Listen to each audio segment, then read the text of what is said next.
Victory at Vimy was a turning point for revolutionary France. Not only had the seemingly irresistible momentum of the Austro-Prussian army been arrested, but the Republic had survived its first great test. Having weathered the storm, the Girondins experienced a fortuitous political windfall, just as the Jacobins and the Sans-Culottes seemed to have them over a barrel. The Republic had been born, and now inaugurated in a victory that they could take credit for. Having breathed a collective sigh of relief, things otherwise returned to business as usual quite quickly. The Commune didn't dwell on Vimy, for instance, as they were still squarely focused on waging war against Louis. To this end, they formed a committee to unearth any evidence of treason and treachery from the former king or his royal ministry. This committee focused its attention on the Tuileries, searching for documents, secret discourse, and records of payment. And it was not long before they found what they were looking for.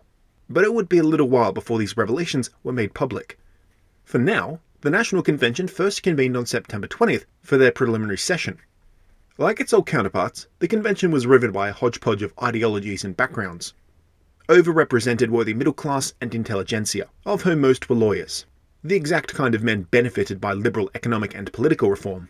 A handful of artisans and farmers were also elected, and as we know, a few former noblemen made the cut too, 23 in all. They were joined by 46 clergymen who had sworn the new civic oath. Now, none of this is new to us. This general conservative, liberal, radical divide was present in both the national and legislative assemblies. But the National Convention was unique in two important ways. First off, the convention's delegates were generally very young. Gone were all of the old guard nobles and priests, and thus nearly half of the delegates were less than 40 years old. By contrast, the National Assembly only had around 32% of its delegates younger than 40. And secondly, these younger delegates were also experienced politicians. Of 794 delegates, around a third of the delegates had been members of the previous assemblies. Overall, 86% had administrative experience, holding office at least since the beginning of the revolution, though most had several more years of experience under their belts. So at least on paper, everyone should have got along famously. As ever though, ideological divides and personal disputes were to render any hope of harmony a moot point. The main split was between Girondins and Jacobins, and one thing both Girondins and Jacobins could agree on was that they could agree on nothing. Rousseau and the Girondins had survived the insurrection of August 10th, albeit barely. Riding high off victory at Vimy, they had won 200 or so delegates to the convention, and with most of the ministerial appointments occupied by leading Girondins, their position was quite strong. But their erstwhile enemy, the Jacobins, had won big too, forming the next most sizable faction at around 130 delegates. Despite this smaller number, the Jacobin delegation was populated by men at the height of their power and influence. Robespierre in charge of the Jacobin Club, Marat in control of the radical press, and Danton head of the Ministry of Justice. Robespierre and Danton were still very much the power couple, though the first signs of a fraying relationship were beginning to appear. Both men kept their cards close to their respective chests, but Danton was beginning to feel that the Jacobins had more in common with the Girondins than Robespierre would like to believe. Fundamentally, they represented two sides of the same revolutionary coin, differing only by degrees, not in principle. And besides, apart from the Republican-monarchist divide, their one principal difference on the issue of war with Austria had now resolved itself to France's favour. So leading into the opening weeks of the convention, Danton used his good offices to open up a dialogue between the Girondins and the Jacobins, hoping to build some bridges. But his work had yet to bear fruit when the first official session of the convention commenced on September 21st in the Salle de Ménage. Upon entering the hall, the Jacobins and their allies gravitated towards the higher seats on the left-hand side, symbolically above the Girondins and other factions, who were relegated to sitting in the lower seats. Well, the Girondins didn't like this too much, and so mockingly referred to them as La Montagnarde, the mountain, a pejorative that was soon co-opted by the Jacobins, and the name I will now use as a stand-in for the radical political left. The Montagnarde's move forced the Girondins to move over to the other side of the hall, the right-hand side, where the thoroughly disgraced Foillon had once sat. Seated between the Girondins and the Montagnarde were the hundreds of ostensibly unaligned delegates collectively dubbed the Plain. They included most of the clergy and nobility. They spent most of the first session in near total silence, happy to be courted by both factions. For this first session, most of the discussion was uncharacteristically harmonious. In accordance with the people's desire to do away with the monarchy, and in light of the solubility of the Constitution of 1791, the first motion put forth officially dissolved the monarchy. In its place, a republic would be instituted. Now this meant that a new constitution would have to be drafted, and that was to be the principal job of the convention. On that, everyone could agree. But there the agreement ended. To neutralize the intractable Montagnarde, the Girondins leveraged their institutional and numerical advantage and came out swinging with a two-pronged attack. With the September massacres still only a few weeks past, its horrors were still fresh in the minds of the convention's delegates. Dissenting opinions on the massacres were, while the blood was being spilt, non-existent. Now, however, in the aftermath, the Girondins were beginning to reassess the massacres. More importantly, they were, quite correctly, blaming the Jacobin Club for having aided and abetted the slaughter, either through inaction or the input of individual members. The Girondins found ready listeners among the Plain, most of whom were delegates from outside of Paris, and thus found the slaughter to be abhorrent, and the breakdown of the justice system even more so. It was Vergniaud who put forth a theory that Robespierre had master-planned the massacres to eliminate his political opponents in prelude to the establishment of a revolutionary dictatorship, with he himself in charge. Marat was linked to this fabricated plot by his rather unfabricated vocal support for the massacres. Now, this didn't play out perfectly for Vergniaud.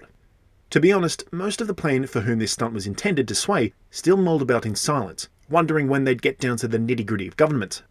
But for some at least, Robespierre now looked like a murderous, power-mad schemer, and Marat like his bloodthirsty lapdog. The Montagnards did offer an elegant riposte to the Girondins' strong opening play, by utilising information given to them by the Paris Commune. That committee I'd mentioned they'd formed?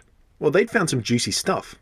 Clandestine payments had been made by the Royal Ministry to over 200 members of the Legislative Assembly. Not all were named, but Robespierre's allies implicated several leading Girondins. As an aside, it was here that definitive proof of Mirabeau's double-dealing was made public, posthumously shattering what had been until now an otherwise impeccable revolutionary record. Unfortunately for Robespierre, underhanded monarchist bribery was not nearly as scandalous a story as his own involvement in the more contemporary massacres. Keeping the momentum up, Vergniaud led a counter-charge against the Montagnards' ally, the Paris Commune. Long had the Girondins considered the Commune to be an existential threat because it was the Commune that could at any time loose the sans-culottes. Last time that had happened, the Girondins had barely survived, so they now trained their attack onto the issue of the Commune's legitimacy. Girondins had once already tried to cast doubt upon its provenance as an undemocratic and unelected paragovernmental body, but they had failed. Seeing no recourse, they tried another strategy: strip the Commune of its sans-culotte muscle. A motion was put forth by leading Girondins that the National Guard reassume the role of policing Paris. A good number of the Plain were swayed by Vergniaud and openly sided with the Girondins. Conversely, the Montagnards rallied to the Commune's side and did not budge. No consensus was reached. The Girondins' 1-2 strike failed to really weaken the Montagnards in the convention's opening weeks. Robespierre's reputation was salvaged after Marat took to the pulpit and proudly accepted that he alone had fomented the September massacres, and even materially contributed. And the Commune got by unscathed because no plurality of delegates could agree to fully reinstate the National Guard. Still, it wasn't a total failure for the Girondins. In the first week, they did manage to secure the presidency for Jérôme Pétion. Spurned by both the Jacobins and the Commune, he had become a ready Girondin convert. As with prior institutions, the president's term only lasted 2 weeks or so, not enough to really tip the balance. But at the very least, Pétion's presidency ensured that the Girondins had an edge for the remainder of September. And there was another unexpected boon too. Danton had been implicated in the falsified plot to install a dictatorship. Perhaps more impactfully, he had become embroiled in a scandal that centered on his, shall we say, less than legal allocation of funds to arm the sections in the lead up to the insurrection. Between cooked books and character assassinations, Danton elected to resign his post as Minister of Justice voluntarily in order to maintain his special position as something of a political go-between. He would go on to spend some time in Belgium alongside the army there to offer political insight. Back in Paris, the ministership went to a Girondin, and the Montagnards lost their sway within the Provisional Executive Council. So by late October, Robespierre's political fortunes seemed to have slumped markedly. Vergniaud delivered a series of incendiary speeches aimed at finishing him off. Despite a good showing, most of the Plain were unconvinced of Robespierre's alleged villainy. They still just wanted to get to work, write the constitution, that sort of thing. So when Robespierre fought fire with fire, delivering his own series of speeches, he found perked up ears among the Plain. At first, he maligned claims that he was a dictator. How could he, elected representative of Paris and esteemed friend of the people, have tyrannical intentions? His record demonstrated nothing but the most consummate regard for the rights and liberties of all Frenchmen. And as for his conduct during the September massacres, well, Robespierre laid down a compelling counter-narrative to the Girondins' depiction of the massacres as illegal, excessive, and abhorrent. The massacres, he claimed, were merely the continuation of the insurrection, and thus the people's desire for justice. Like it or not, these two were one and the same. Robespierre really nailed this retort. It gave permission for those who were against the massacres to essentially just say it is what it is and move on. Simultaneously, it made it impossible for the Girondins to denounce the massacres without in turn denouncing the insurrection. And since denouncing the insurrection was liable to see an angry mob show up demanding retractions, or worse, criticisms of Robespierre halted completely. And what's more, the Plain loved it, hoping it would silence Robespierre's detractors so that they could all get back to work and not sling shit at each other across the aisle. However, any hope that proper work might now take place was to be thwarted yet again. Acrimony and discord within the National Convention was only exacerbated when debate arose over just what to do about the royal family. Because remember, they were still under house arrest, ostensibly enemies of the state. As you might expect, there was no shortage of differing opinions. But before any course of action could be decided upon, there was the issue of assessing Louis's culpability for, and the extent of his involvement in, any counter-revolutionary acts. That evidence given to the Montagnards by the Commune was now released to the Convention. They formed an evidentiary committee in late September to sift through it all. By October 4th, the committee reported back that they needed more conclusive evidence to make a final recommendation. But in that time, the conversation had overtaken the need for evidence, or even justice apparently. Leading lights among the Montagnards, Robespierre included, were happy to ignore any findings by the evidentiary committee and skip straight to sentencing. They already knew that the king was guilty of treason. Why waste time airing evidence that would only muddy the waters? Besides, the mood of the sans-culottes flew in the face of talk of anything other than death for the king. They wanted his head. The Girondins were obviously not in favour of immediate execution, and they rallied to the king's side. He was more valuable alive than dead, they argued. And what's more, was he now not a mere citizen, like all other Frenchmen, entitled to a fair trial in this new republic? The lawyers that were so overrepresented among the convention's delegates did not want a repeat in miniature of the September massacres. The rule of law had to be upheld, a belief prevalent among the Plain. Without the support of the Plain, the Montagnards were prevented from forming a majority in favour of immediate execution. Even so, the Girondins didn't have the clout to end the debate right then and there. So with deadlock in the convention, the issue moved on to whether or not a trial should be held. Now the Girondins obfuscated and misdirected the Montagnards at every turn, hoping to forestall their attempts to launch what would no doubt be a perfunctory, predetermined show trial. The Girondins and their allies among the Plain instead wished to have the royal family exiled from France, probably to Spain or Britain. More level-headed Montagnards were inclined to agree. Danton, it seems, was happy enough to let the royal family evade a trial and escape the guillotine if only they would leave France. But even this early on in the debates, it was becoming clear that a trial was inevitable.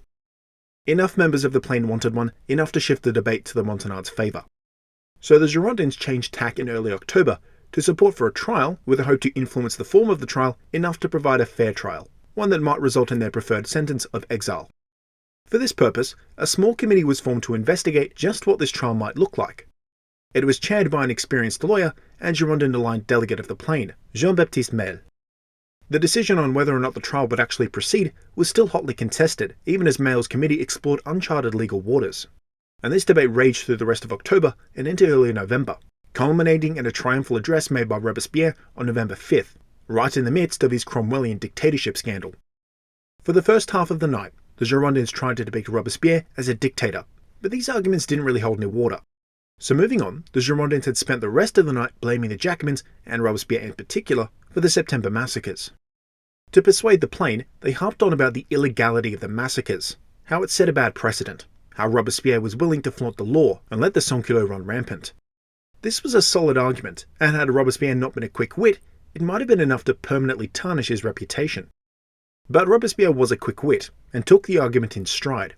Basically, he said the whole revolution thus far was one great big running string of illegal events. We're all painted with the same brush. If Robespierre was culpable, or the Jacobins were culpable, so was everyone else.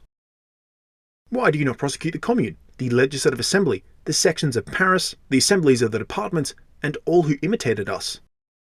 For all these things to have been, then they must be as illegal as the Revolution, as the fall of the monarchy and of the Bastille, as illegal as liberty itself. Then to the crowds amassed in the packed stands, silently watching on with bated breath, Robespierre delivered one of the most famous lines in revolutionary history.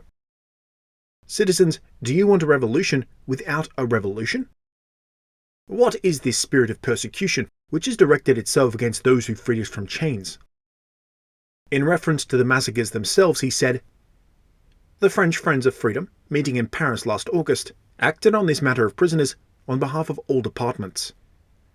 We must approve or disapprove of them entirely. To make a crime of a few apparent or real misdemeanors, inevitable during such an upheaval, would be to punish them for their devotion." Robespierre went on to claim ignorance of what was going on in the prisons. But even so, it was fear of enemy invasion which had triggered the massacres, not the orders of the Jacobin Club. And in the grand scheme of things, had not the Ancien regime killed and maimed and enslaved so many more than the 1,600 or so killed in September? Any crimes committed in the name of the revolution, however illegal or reprehensible, pale in comparison to the crimes of Louis XVI, his ministers and his allies. They were the ones who had committed unjustifiable crimes. They were the ones who had to suffer the consequences. Once Robespierre was finished, the usual fusillade of declamations and objections levelled by the Girondins failed to materialise. Instead, they were just stunned into literal silence. Quickly, some motioned that the convention quietly move on, but as they did, the first peals of cheering and clapping started to ripple throughout the menage. This was a peculiar moment for Robespierre. His future hung in the balance. Copies of his speech were printed the next day and dispersed throughout the nation, to mixed response. While on the night of November 6th, at a meeting of the Jacobin Club, Robespierre was hailed and acclaimed, other regional clubs took a harsher tone. Adding to the middling reception was the Girondin onslaught of bad press. Their outlets issued numerous denunciations of Robespierre, but most were devoid of actual substantive criticisms. These were character attacks, and one written by famed feminist Olympe de Gouges demanded Robespierre cleanse himself of sin. What saved him was the continued support of his allies Danton and Marat, but also, more interestingly, a lot of organic support like that enjoyed by Danton and Marat. The reason for this organic support was that Robespierre had not only ably defended himself, but also the revolution. And not only had he justified the revolution's wins, but also its crimes. This was all very appealing for those who had just, been participants in these crimes. From ones rightly seen as justified, like the fall of the Bastille, to the extremes of slaughter back in September. Robespierre would later be famed for his zeal, his determination. Well, this is where it began. He was a lawyer by training and delivered a lawyer's reasoned, logical defense.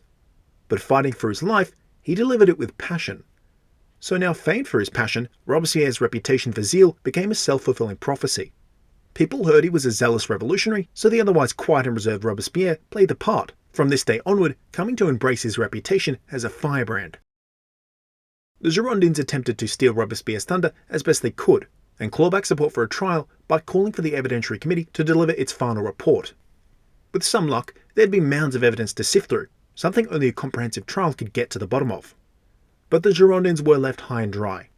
The committee delivered more of the same, no new evidence, no bombshell revelations, just disappointment. So between limited evidence and legal hurdles, the Girondins rightly feared that enough members of the plane might peel away to join the chorus of voices demanding immediate execution. That was until Maille's committee returned a few days later with its verdict. It was their determination that a free and fair trial, whilst technically challenging, was possible. And so all of a sudden, the Girondins were back on track. Any trial, it was reported, would be unprecedented, and unlike any trial in recent European history, the only exception really being the trial of Charles I of England back in 1649. In order for any of this to be legal, Louis had to be trialled under the now defunct Constitution of 1791.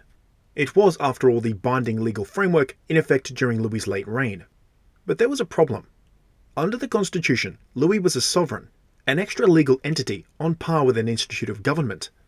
To get around this, a legal loophole was conjured by the committee relating that the king, as a sovereign, could only be tried by the convention as they were the only other sovereign entity in France, imbued with said sovereignty as the elected representative body of the general will of the French people. Keeping the trial in-house would avoid the notoriously tricky French legal system and keep the decision out of the hands of the courts. Girondins were happy enough to override the courts, thinking they'd pass a death sentence. And the Montagnards were likewise happy because they didn't trust the courts to give a death sentence. Funny how things work out. So tried by the convention, accusations could be levelled at the defendant, but Louis would have the right to see any evidence before these accusations. He would also have the right to defend himself. To help him, he had the right to seek legal counsel of his own choosing. But if the king was to be tried under the Constitution of 1791, there was one great big technicality that Maille was quick to point out. As per the Constitution, there were already hard and fast rules on what crimes a king could be charged under. There were only 3: leading a foreign army, failing to uphold the Constitution, and physically fleeing. Now Louis could be found guilty of two of these things, flight and failing to uphold the constitution. But it didn't matter if he was found guilty of these things because the constitution's only punishment for a king was forced abdication, and Louis had already been forcibly abdicated. Thus a trial was not only unnecessary, but more than that, Louis could not be executed legally. Checkmate Montagnard. About a week later, on November 13th, another Montagnard rose to the pulpit to denounce the constitutional bind. Louis-Antoine de Saint-Just will from here on out play a short but pivotal role in the bloody year to come. Born in 1767 to a minor member of the noblesse d'épée and a well-to-do mother of the middle class, another of those marriages of convenience common among the lower rungs of the aristocracy, Saint-Just appears to have been somewhat maladjusted, if we're to put it lightly. His father died when he was young, leaving him the eldest of 3 siblings. Nonetheless, his mother proved more than capable of providing for her son and enrolled him with the Oratorian. It was here that Saint-Just acquired 2 things. 1, an all-encompassing love of literature, and 2, a reputation for mischief. In later histories, it was often rumoured that a young Saint-Just had led a student revolt and tried to burn down his schoolhouse. It was this rebellious streak that he carried throughout his early life, and at the age of 19 he attempted to flee the family, making off with as much silverware as he could secret away, only to then be thwarted by the gendarmes. But this was quickly forgiven, and he was soon enrolled in a law school, though he was never to graduate. Intellectually, however, Saint-Just was maturing fast, and devoured any and all works he could find that discussed new ideas. Perhaps then it was only natural that he drifted into writing as a vocation, utilizing his penetrating intelligence to pen plays, poems and short stories for a few years, albeit to middling success. But as the revolution arrived, the 21-year-old Saint-Just was intoxicated by change in the air. He became a valued member of his regional National Guard unit, eventually becoming a guard captain known for stricter discipline. Whilst he was put to work drilling and hardening the recruits, he began a correspondence with several leading Jacobins like Danton and, most crucially, Robespierre, who became like something of a father figure. But Saint-Just's first real breakthrough came in 1791 with his 5-book political essay titled L'Esprit de la Révolution et de la Constitution de France. It didn't really pop the way he might have hoped, but nonetheless secured his revolutionary reputation. This all happened right as the revolution was beginning to heat up in Paris. So Saint-Just left for the capital to join the fray as a deputy for the Aisne. He won his election to the convention aged merely 25, a proud member of the Montagnard, and firmly under the wing of Robespierre. So to bring us up to date, Saint-Just was an unproven political neophyte when he first took to the pulpit. He'd waited for this ideal moment to launch his political career, and was encouraged by some to take this chance to counter the Girondins. But this was a gamble for the Montagnard. Young and rash, Saint-Just was unproven. But Robespierre's trust was well placed. Though unproven, Saint-Just was just the man for the job. Electing not to rehash Robespierre's points, Saint-Just instead dismissed the idea that Louis, whom he contemptuously labelled Citizen Capet, was even French at all. Saint-Just constructed a conspiracy in which Louis was a spy planted by the Austrians intended to sow chaos and destruction from on high. He was guilty of treason, and crimes of this calibre demanded immediate execution without trial. I see no middle ground. This man must reign or he must die. He oppressed a free nation, declared himself its enemy, abused its laws. He must die to assure the repose of the people. No one can reign innocently. Between Saint-Just's sharp, uncompromising delivery and such persuasive words, the argument gained real momentum, even among the Girondins. Unfortunately for the Montagnard, it didn't matter how awed the Girondins were at Saint-Just's oratory, or how intense the people's desire grew for Louis's immediate execution. Evidence had emerged that guaranteed a trial. Only a few days after Saint-Just's speech, it was revealed to the convention by Minister of the Interior Roland that evidence had been discovered implicating the king in various counter-revolutionary plots. An iron box containing several hundred documents was discovered in a hidden compartment in the Tuileries. After Roland's personal inspection, it was his opinion that the documents were authentic, and more than that, highly incriminating. Secret correspondence with foreign agents, orders to bribed ministers calling for them to obfuscate the revolutionaries, letters denouncing the revolution, and most of it unmistakably written in the king's own hand. Now the obvious question was any of this evidence legit? What, the evidence collected just before a trial, after an already thorough sweep of the Tuileries, and months after the insurrection? If the secret box was so potentially incriminating, why would Louis keep the documents around? On the day of the insurrection, there was more than enough time to recover the box and burn its contents. On the other hand, Roland was no Jacobin, and the late arrival of yet more evidence, even as convenient as it seemed to be for the Montagnard, better served the Girondin case that a trial was essential to sort through mountains of evidence. Could Roland have planted some evidence? Could have, and the Montagnard chucked a scunner about it at the time. But did he? Doesn't seem likely. It seems pretty definite that most of the letters were legit.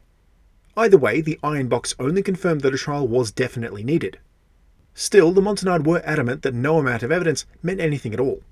Louis had to die for demonstrable acts of treason. But as we've seen twice before, it was the plain that decided matters. Legal men first and foremost, they gave the Girondins the majority they needed to pass the vote for a trial on December 3rd.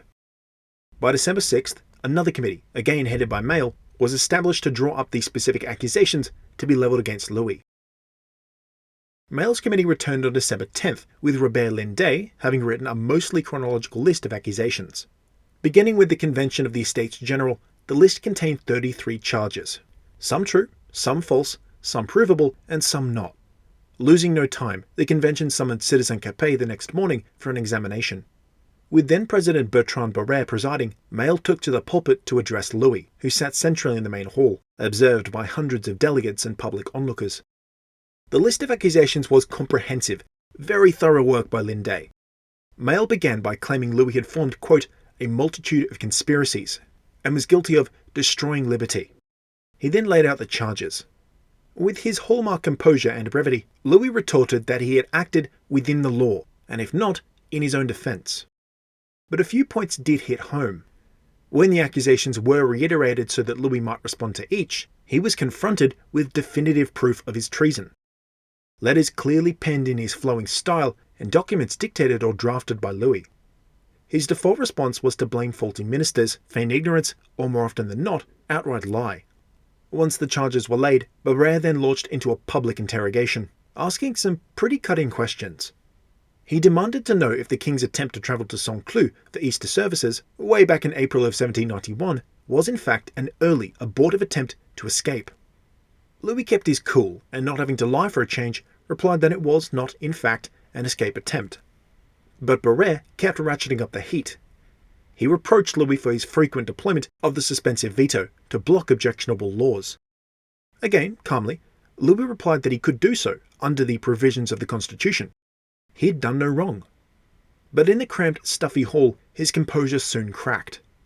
Barrère demanded to know why Louis had reinforced the Swiss Guard at the Tuileries. Surely, the only explanation was that the king intended to keep troops close at hand for a counter-revolutionary coup. Bristling at the accusation that he would willingly spill French blood, Louis delivered an emotional retort, tears streaming down his blubby cheeks.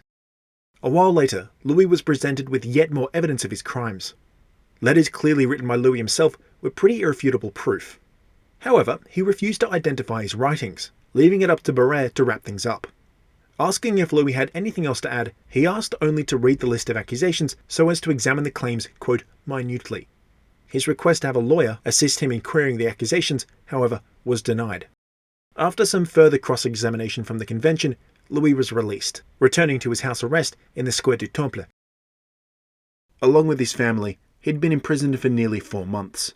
But unlike the Tuileries, this was no gilded cage. Initially, the living quarters had been too hot for comfort in late summer. Now, in winter, the chimneys proved to be wholly inadequate and broke often when buffeted by chilly winds. Dozens of guards were under strict instructions to treat the royal family with dutifully observed contempt. No formal etiquette was observed. Louis was not referred to by his royal or noble titles, and instead referred to mockingly as Citizen Capet, a name which the usually quiet Louis absolutely detested. The same guards rattled keys, scribbled obscenities on the walls, and were even known to puff smoke directly into the faces of the royal family. Once accustomed to banquet meals, they now made do with basic suppers served with bread. Before eating, every utensil and loaf of bread was searched for contraband by 2 officers who remained to observe the royal family as they ate. The royal family was miserable, truly and honestly miserable. The children were now sedate and impartial, and Marie Antoinette likewise was clearly deeply depressed. Louis took some comfort in maintaining a daily routine. His personal valet, Jean-Baptiste Clary, that same fellow who had once remarked, "Nay, sire, it is a revolution," remained in Louis' service. He helped the portly former king to bathe and clothe each morning, after which Louis would invariably pray for a time before breakfast. Throughout the day and into the evening, he gave lessons to his son and played board games with his daughter before retiring. And all the while, when he could, Louis read. Whenever he could, Louis read. Sometimes up to 12 books a week, according to Clary. He was only roused from his reading to take the occasional walk along the parapets of his medieval prison. But even here the guards danced la camanode, flaunting the revolution that had dethroned him. Marie Antoinette had her own rituals. Knitting and sewing, lessons and instructions given to her daughter, playtime with her son, and a new Scott Terrier puppy, Odin, a gift from Count von Fersen. Though the royal family didn't know it at the time, they might well have suspected that these were some of the last days they would ever spend together. On December 12th, Louis was again summoned by the National Convention. After Louis's dismissal the previous day, a vote had been cast on whether or not he had the right to seek legal counsel in the future. Predictably, the Plain and the Girondin were in favour, and the Montagnard against, so the proposal passed. Off the bat, Louis had two guys in mind. His first pick was a steadfast friend, world-class lawyer-statesman, and a name reminiscent from our look at the pre-revolution, Lamoignon de Malesherbes. Now, he was an old guy, having only recently celebrated his 70th birthday from his comfy retirement in Switzerland. And it was from this comfy retirement that Malesherbes wrote to the National Convention requesting the right to lead the king's defence. An avowed royalist and close pen pal to Louis, it was out of a genuine sense of personal loyalty that he answered the call from his old friend. In that letter to the convention, he modestly remarked, "I was twice called to the Royal Council when that position was universally aspired to. I owe him that same service now that it is an office which many people judge to be dangerous." Ideally, Malesherbes would not share that danger alone. Louis requested the counsel of another retired lawyer-statesman, Guy Jean-Baptiste de Talget. Rightly famed for having defended Cardinal de Rohan in the Diamond Necklace affair, Talget had been a deputy to the Third Estate, and subsequently to the National Assembly. Unlike Malesherbes, Talget was no royalist. A proven opponent of Bourbon absolutism, he supported most revolutionary legislation at the time, and imparted a liberal influence on the Constitution of 1791. So unlike Talget, he was not induced to counsel Louis. Instead, he offered sympathy, but claimed that he was far too fixed in his retirement, rusty on all matters legal, and too fat to travel. This all bearing in mind that Talget was 14 years younger than Malesherbes. Down one corpulent rusty geriatric, Louis was forced to look for alternatives. In the end, he settled upon two very talented picks. The first was Raymond Romain Desaix. Desaix actually had experience with this sort of trial. He'd already successfully defended a noble against charges of treason. Louis's other pick was a former magistrate to the Parlement, François-Denis Tronchet. The pick came as something of a surprise to Tronchet, because he was A, quite old, and B, had only ever interacted with Louis during his interrogation after the flight to Varennes. Well, apparently, Louis had enough regard for Tronchet's talents and personable nature to offer him the job. Flattered, Tronchet accepted, determined to fight hard to preserve the king's life. All three lawyers knew well how difficult and dangerous defending Louis would be in such a charged revolutionary atmosphere. They could expect a majority of the Montagnard to not even consider the evidence.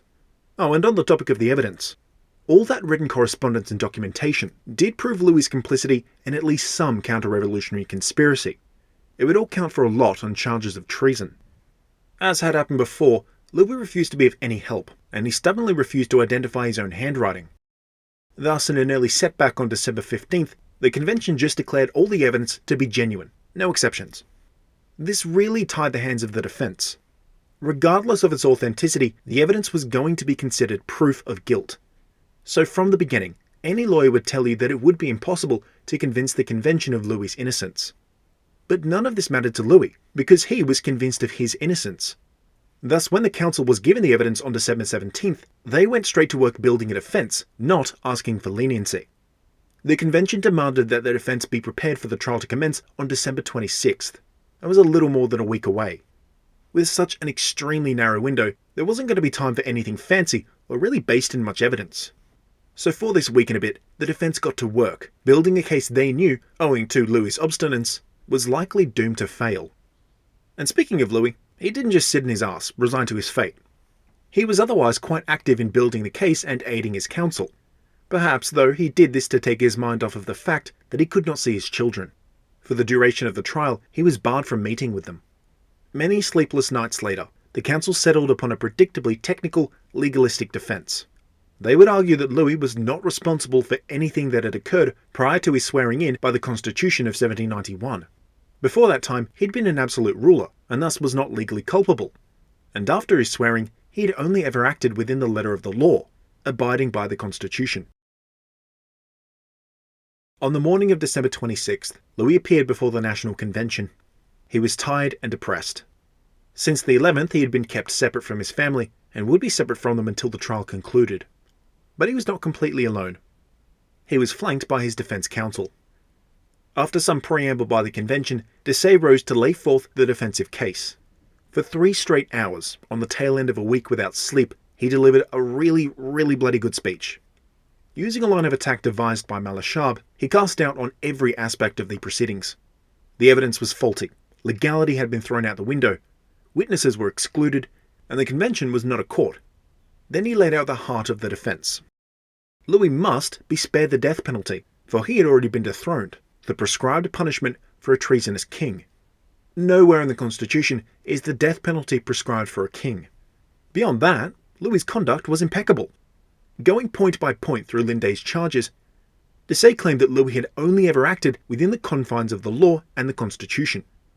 And all this stuff about bribes? Well, Louis was a demonstrably generous soul.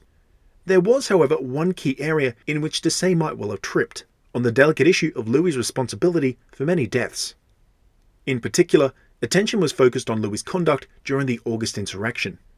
To turn the prosecution's line of attack into an advantage, Desaix responded that Louis was shocked by the violence, but that he did have a right to defend himself regardless.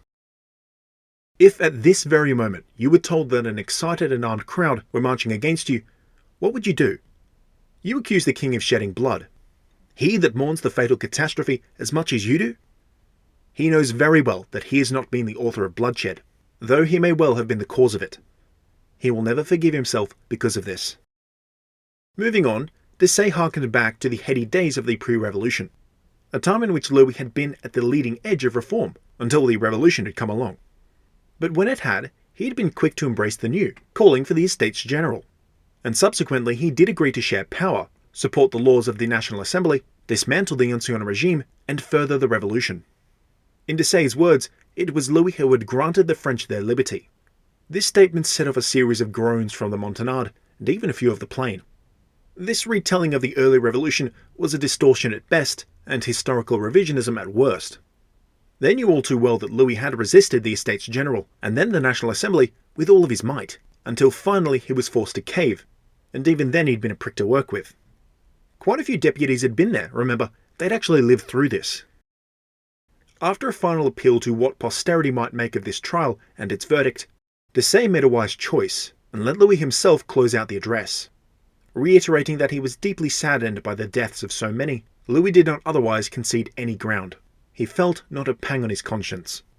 As had been the case during the indictment, Louis kept his cool, impressing both delegates and spectators with his steadfast regal presence. Louis was then dismissed. As soon as he'd left, a vote was taken on whether or not the trial should proceed. It passed, but it did not answer the question of whether or not the trial should go ahead in its current form. So the trial went ahead unmodified, now turning to the prosecution's case, spearheaded by Saint-Just. For a while, he made a familiar emotional appeal, arguing that Louis's character had to be ignored. Look at what the man represented.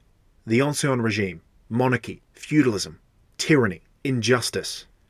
Saint-Just then brought the prosecution to a close with a patriotic claim, that in order for the Republic to truly live up to its lofty ideals of liberty and freedom, Louis had to die.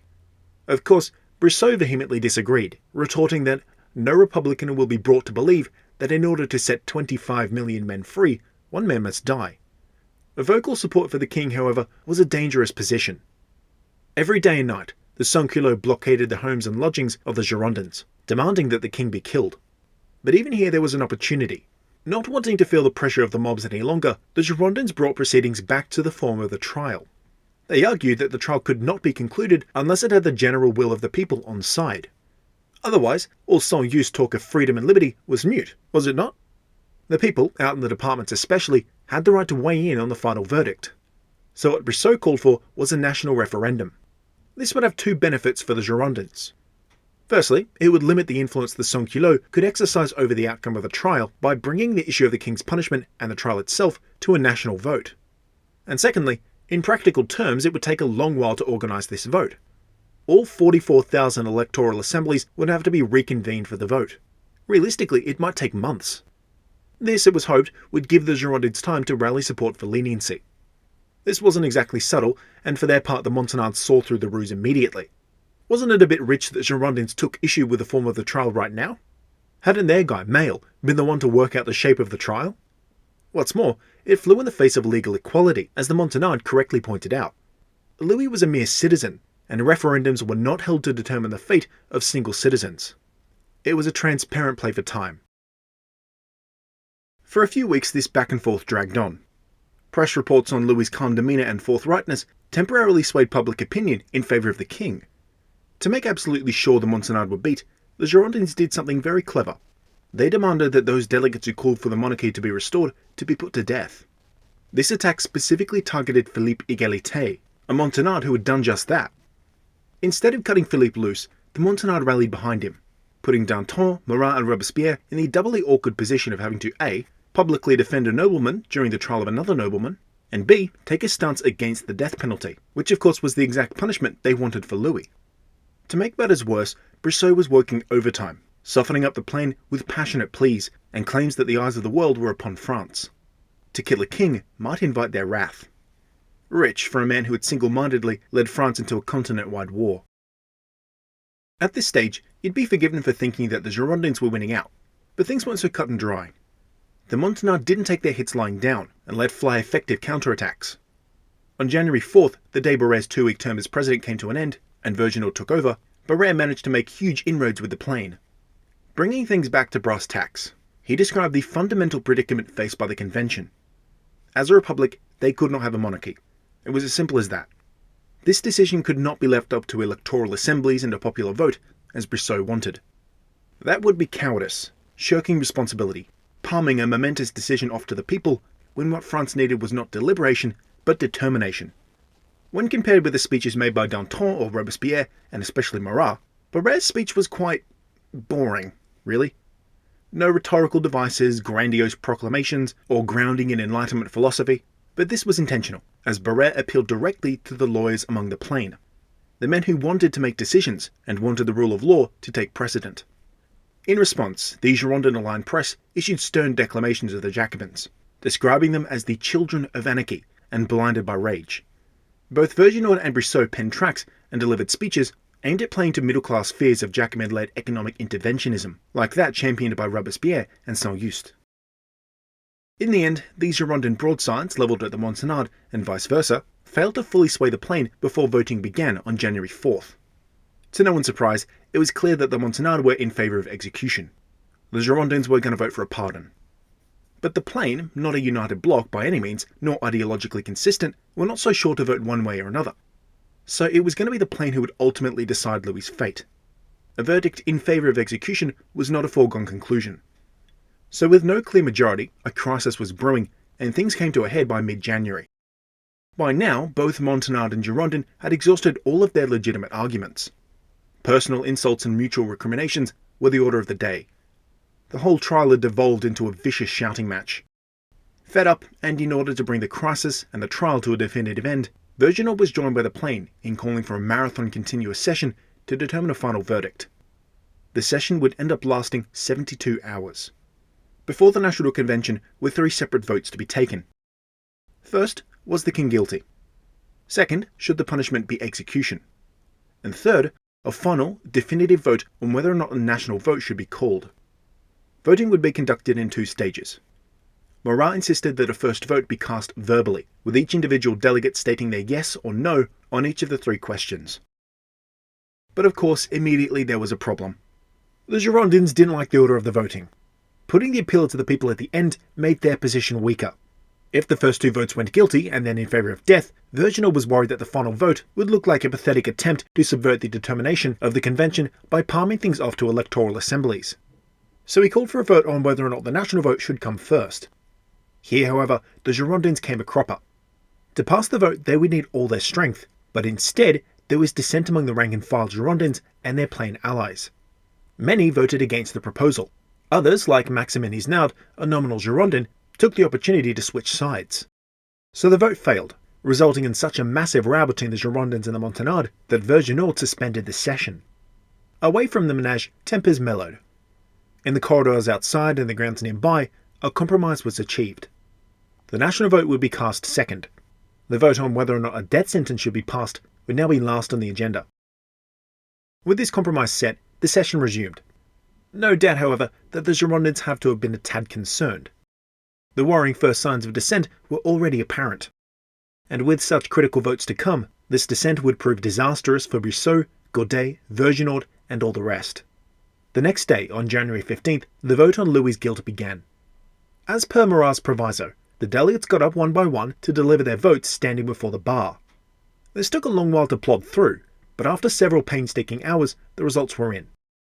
Of 749 delegates to the convention, 693 voted yes. The 56 others were a mix of absentees or conscientious objectors, mostly old guard nobles who couldn't quite bring themselves to find the king guilty. Tellingly though, none of the delegates voted no, and thus in favour of the king's innocence. The day was not done, and the vote on the national vote came up. It was make or break for the Girondins. This might well be their only way to save Louis. But dissent reared its head yet again, and many Girondins broke with their party line in favour of the Montagnard. Many in the plain, even those ostensibly in the Girondin orbit, voted against, preferring to keep the vote in-house. With these, the Montagnard carried the day with a cool 2/3 majority, 424 no, 283 yes. Day turned to night, and still the convention did not disperse. Preliminaries for the third and final vote began on the evening of January 15th, with all the momentum on the side of the Montagnard. 2 landslide votes under their belts, Danton, Marat and Robespierre were quietly confident. But they were not complacent. This vote was the big one, whether or not Louis was going to be put to death. More specifically, it was about what punishment was commensurate to the crime of treason against France. So on guard for anything that might undermine their preferred vote in favour of death, a recently returned de Danton hit back hard at a last-minute proposal by a Girondin nobleman to impose a 2/3 threshold upon any vote in favour of death. Their logic was that any such vote had to have an unimpeachable mandate from the convention. Quick to the draw, Danton retorted that a 2/3 majority had not been needed for the vote in favour of the abolition of the monarchy. This was clearly a desperate last-ditch attempt to subvert the will of the convention. The proposal was quickly quashed. Moving on, each of the delegates was called up one by one to deliver their vote. Again, yes or no. Battle lines clearly drawn, it was obvious that the Girondins were voting no, and the Montagnard were voting yes.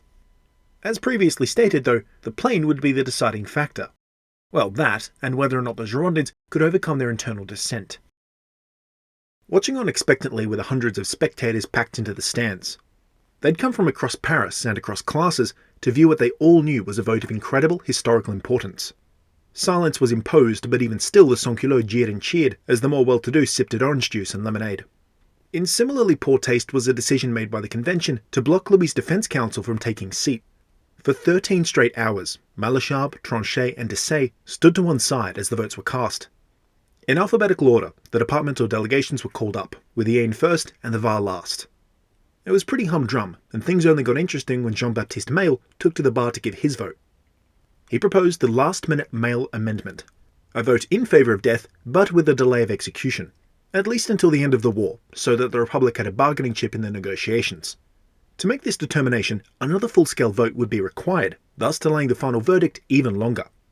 It's not known exactly why Maille made this proposal, but my suspicion is not that he was paid off by royalist agents or airing his genuine objections. Far more likely, Maille, as an ally of the Girondins, made the proposal in hopes that it would necessitate this larger vote, and in so doing give the Girondins more time to fight for Louis's life. While not looking a gift horse in the mouth, Verginaud and other Girondins endorsed Maille's amendment. This move, however, opened the floodgate, and every subsequent delegate issued not merely the required yes or no, but instead whatever stipulation they deemed necessary. Knowing an acquittal was optimistic, quite a few Girondins and members of the plain wanted Louis exiled. Still others were happy with life in prison. By contrast, the Montagnard were less than lenient. Some were adamant that Louis be hanged. All of this took hours longer than it should have. But eventually it came time for the 24 delegates of Paris to give their votes. Leading the pack was Robespierre. He delivered an extremely brief announcement before delivering his yes vote. "I do not recognise a humanity which massacres the people and pardons despots." Marat and Danton soon had their turn. Marat delivered the most enthusiastic yes he'd ever delivered in his entire life, while Danton was a little more reserved, but nonetheless gave an unequivocal yes. Coming in last on the Paris roll was Philippe Égalité, a prince of the blood and a cousin of the king. Only 3 other Paris delegates had voted no. Would Égalité follow them, or instead stick to the Montagnard? It could only have been an agonising choice for Égalité to make. As we saw, only in the last few weeks had he been targeted by the Girondins for proposing the monarchy be restored. And it was a salient criticism, because they knew this moment would come, a moment in which Égalité would have to make a decision on whether or not he believed his cousin deserved to die. I'd like to think that no one would have faulted Égalité for recusing himself, as in fact had several other delegates, but stuck between political allegiances and family ties, he went with what was safest for him and his son, who, by the way, had returned from the front to personally beseech his father to vote no. Égalité voted yes, in favour of death, followed by a short, sharp denunciation. Voting dragged on through the night and into the wee small hours of January 16th. Just as the sun was beginning to bask Paris in a warm embrace, the final votes were being cast. Counting took until around 8 a.m, at which point Verginaud dismissed the National Convention. Preliminary counts suggested that the sentence of death held a majority. So before long, Verginaud called the defence counsel before the bar, offering them a chance to make closing remarks. They began by having Tronchet read aloud a letter written by Louis some weeks beforehand, outright rejecting the convention's judgment. Then Desaix and Tronchet made a desperate appeal for the convention to retake the vote on whether or not the 2/3 majority threshold ought to be applied. Despite their best efforts, however, both were exhausted, and they were demonstrably weaker without the direct support of Malesherbes, who stood beside them. Standing for more than half a day had visibly shaken the old man. But more importantly than that, he was clearly overcome with some serious emotions.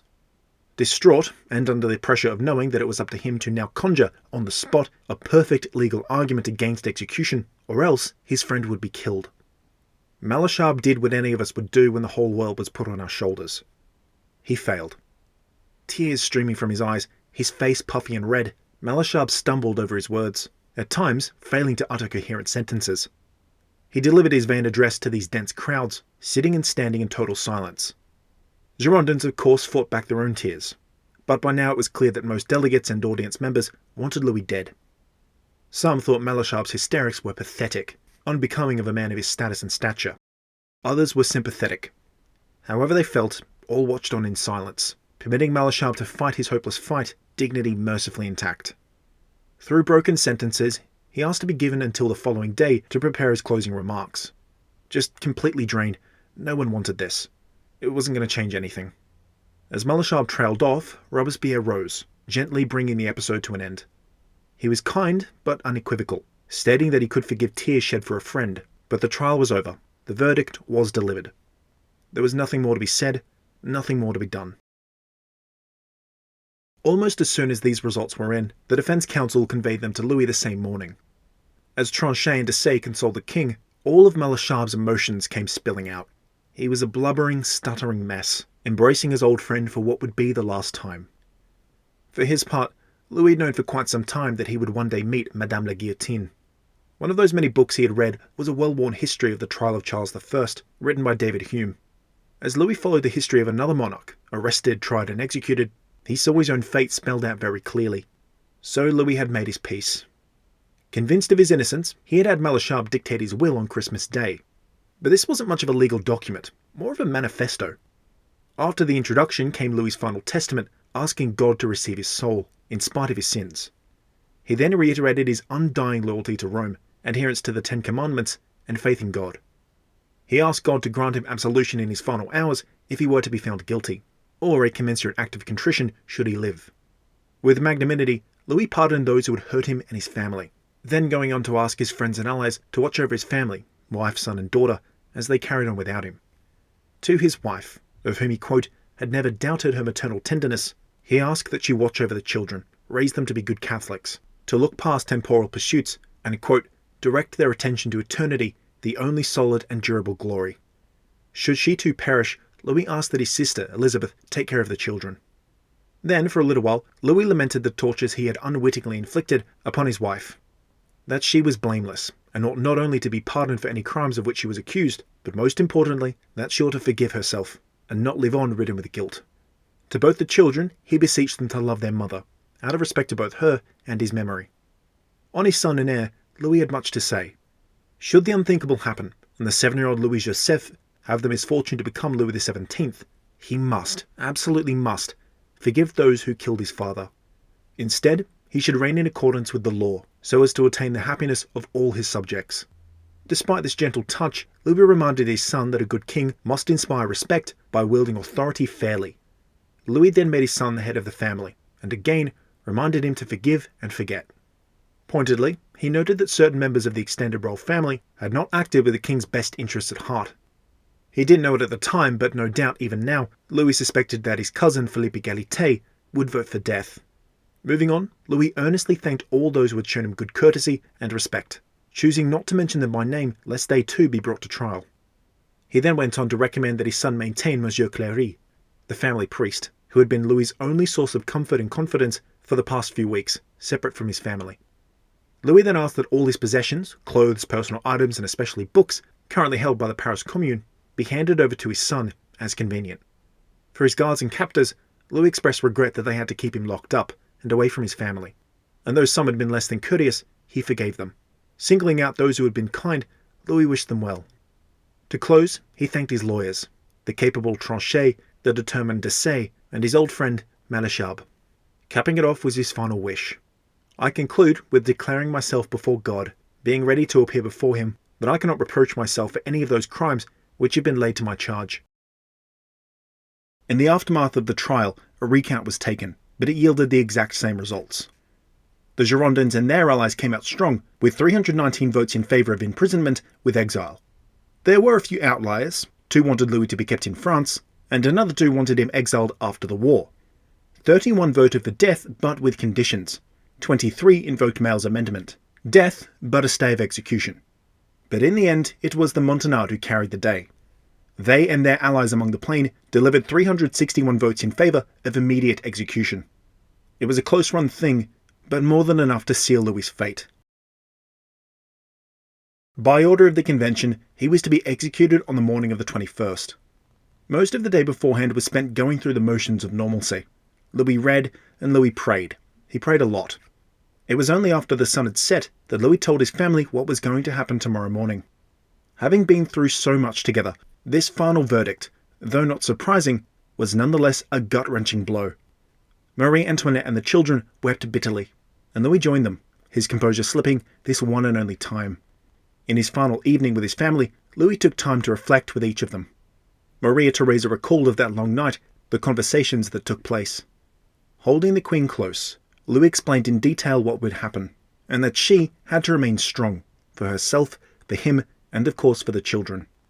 Marie Antoinette, an Austrian-born child bride that had rued the day she ever crossed the threshold into France, who had married the prince of that dreaded place, only to find that through their shared pain of loving and losing children, she really did love him, just as he loved her. Moving over to the young Dauphin, Louis told his son to remain true to his faith and to forgive those men who passed the sentence. They knew not what they did. Very soon, Louis-Joseph would be king. He was only 7 years old. Like his mother, Louis-Joseph cried with such anguish that he could be heard from the city streets below. After some final words to his daughter, Louis took Maria Theresa aside, entreating her to remain strong and to carry on with his blessing. For a time, they all sat in silence, the last few hours they all had together as a family, until finally, Louis wanted to leave them be. Despite Marie Antoinette's protest that they spend what precious few hours they had left as a family, Louis wouldn't hear of it. Maria Theresa supposed that it caused him too much pain. He did agree, however, to see his wife in the morning, to bid her a final farewell. Louis then took his dinner in private. Cléry offered to brush his hair. Louis declined. There was no point. Not long after 5 o'clock, Louis was woken by Cléry for an early morning mass. He then took communion from his household priest, an Irishman named Henry Essex Edgeworth. Edgeworth's account of the day forms the basis of our knowledge of Louis's final hours. A contingent of guardsmen began to assemble outside the tower, led personally by Guard Commander Antoine Santerre. Beside him were several members of the Paris Commune and the priest-turned-hyper-revolutionary Jacques Roux. When the delegation ascended the tower and opened the door to Louis's rooms, they found the former king neatly attired, sitting by a stove to keep warm in the winter chill. They told Louis that he was to come with them immediately. Several tense seconds later, Louis sternly replied that he was clearly busy, but that he would be with them shortly. Shutting the door, he turned to Edgeworth and took a final blessing. Then he rose and went to his chambers just as the delegation were filing in against Louis's wishes. In his chambers, Louis took a final moment to thank his personal attendants, bringing special attention to Clary, who was just now beginning to cry. Louis asked for his hat and brown coat, and then turned to Roux, who had barged into the chambers.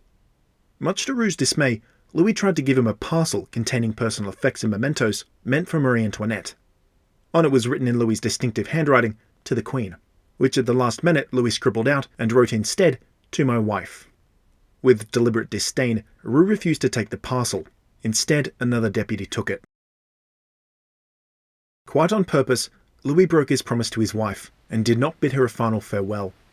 Instead, he permitted his armed escort lead him away from the temple in which he had been imprisoned these past 4 months, allowing himself only a final glance back, as if to say a silent, last goodbye, just as a gentle rain began to fall. Awaiting him was a carriage to take him away to his place of execution. Inside, he was observed by eagle-eyed guards, but Edgeworth was there too, reading psalms and offering prayers, a great comfort for the few hours it took to navigate the wide boulevards and medieval streets crowded by massed bands of sans-culottes and gawking Parisians. The grim procession trundled along at a leisurely pace, led by a band of drummers who beat staccato. So it was not until 9:30 that they reached the Place de la Révolution. Here too the crowd was nearly impenetrable. It seemed half of Paris had come to witness the morbid spectacle. The object of their gaze was a wooden scaffold erected at the centre of the square, manned by city executioner Sanson, his son and their assistants, and surrounded by guardsmen of the National Convention. Without wasting any time, Louis was plucked from the carriage and immediately surrounded by a few guardsmen who began to strip the former king. But he shook them off, managing the rest himself as Edgeworth remained close by. When sufficiently defrocked, Louis was pinned by the same guardsman, who tied his hands and began to shave away at the back of his neck. None of this was gentle. Despite his protests, Louis was ignored. Edgeworth consoled him, claiming that he now resembled Jesus, bound and beaten before his crucifixion. This appeared to comfort Louis, who then relented. That composure he had maintained fastidiously since the revolution began, even here in his final moments, did not slip. Arm in arm with Edgeworth, Louis was led to the scaffold. Without a word he left Edgeworth and continued alone up the steps. Atop the scaffold, Louis regarded Sanson, his executioner, and the guillotine for a brief moment. He then gestured for the drummers to give him some quiet. Against orders they complied. Then Louis addressed an expectant crowd with an uncharacteristically loud voice. "I forgive those who are guilty of my death, and I pray God that the blood which you are about to shed may never be visited upon France. I only sanctioned upon compulsion the civil constitution of the clergy." He had more to say, but before he could finish, an officer hurriedly ordered the drummers to resume. The powers that be would deliver Louis this one final humiliation. But nonetheless, he went to his death stoically. He chose to die as a king. With practiced efficiency, the executioner's men forcibly manhandled Louis into place at the base of the guillotine. A moment of silence. The rope was pulled, the guillotine's mechanism released. The first strike failed to kill Louis. He let out an animal's cry of beleaguered pain. Sanson reset. The second strike did kill Louis, but missed his neck, slicing instead through the back of his skull and into his jaw. The mutilated head rolled forward into the basket. Gripped by its greasy, blood-soaked hair, a young guardsman displayed the severed head to the crowd.